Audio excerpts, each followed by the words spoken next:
اور وہی تو ہے جو اپنی رحمت یعنی می سے پہلے ہواؤں کو خوشخبری بنا کر بھیجتا ہے، یہاں تک کہ جب وہ بھاری بھاری بادلوں کو اٹھا لاتی ہیں تو ہم اس کو ایک مری ہوئی بستی کی طرف ہانک دیتے ہیں، پھر بادل سے می برساتے ہیں، پھر می سے ہر طرح کے پھل پیدا کرتے ہیں۔ اسی طرح ہم مردوں کو زمین سے زندہ کر کے باہر نکالیں گے۔ یہ آیات اس لیے بیان کی جاتی ہے تاکہ تم نصیحت پکڑو۔ جو زمین پاکیزہ ہے اس میں سے سبزہ بھی پروردگار کے حکم سے نفیس ہی نکلتا ہے، اور جو خراب ہے اس میں سے جو کچھ نکلتا ہے ناقص ہوتا ہے۔ اسی طرح ہم اپنی آیتوں کو شکر گزار لوگوں کے لیے پھیر پھیر کر بیان کرتے ہیں۔ ہم نے نوح کو ان کی قوم کی طرف بھیجا تو انہوں نے ان سے کہا کہ اے میری برادری کے لوگو، اللہ کی عبادت کرو، اس کے سوا تمہارا کوئی معبود نہیں، مجھے تمہارے بارے میں بڑے دن کے عذاب کا بہت ہی ڈر ہے۔ تو جو ان کی قوم میں سردار تھے وہ کہنے لگے کہ ہم تمہیں سرائے گمراہی میں مبتلا دیکھتے ہیں۔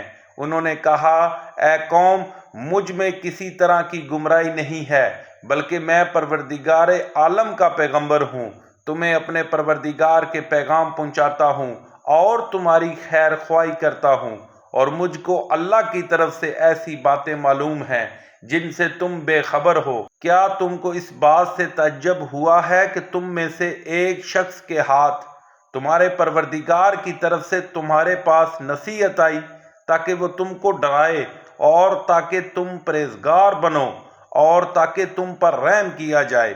مگر ان لوگوں نے ان کی تکذیب کی تو ہم نے نوح کو اور جو ان کے ساتھ کشتی میں سوار تھے ان کو تو بچا لیا، اور جن لوگوں نے ہماری آیتوں کو جھٹلایا تھا انہیں غرق کر دیا۔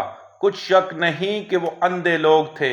اور اس طرح قوم عاد کی طرف ان کے بھائی ہود کو بھیجا۔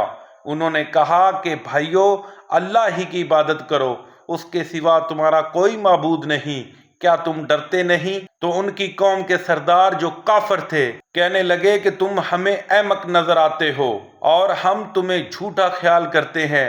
انہوں نے کہا کہ بھائیو، مجھ میں حماقت کی کوئی بات نہیں ہے، بلکہ میں رب العالمین کا پیغمبر ہوں، میں تمہیں اللہ کے پیغام پہنچاتا ہوں اور تمہارا امانت دار خیر خواہ ہوں۔ کیا تم کو اس بات سے تعجب ہوا ہے کہ تم میں سے ایک شخص کے ہاتھ تمہارے پروردگار کی طرف سے تمہارے پاس نصیحت آئی تاکہ وہ تمہیں ڈرائے؟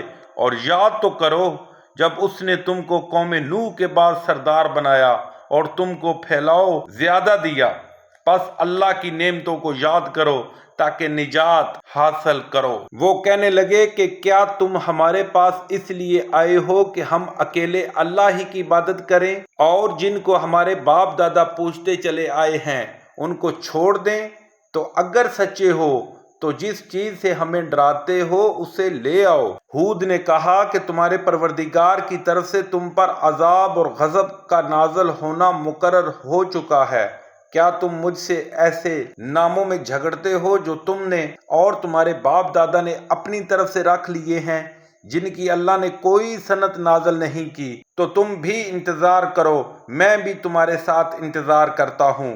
پھر ہم نے ہود کو اور جو لوگ ان کے ساتھ تھے ان کو نجات بخشی، اور جنہوں نے ہماری آیتوں کو جھٹلایا تھا ان کی جڑ کاٹ دی، اور وہ ایمان لانے والے تھے ہی نہیں۔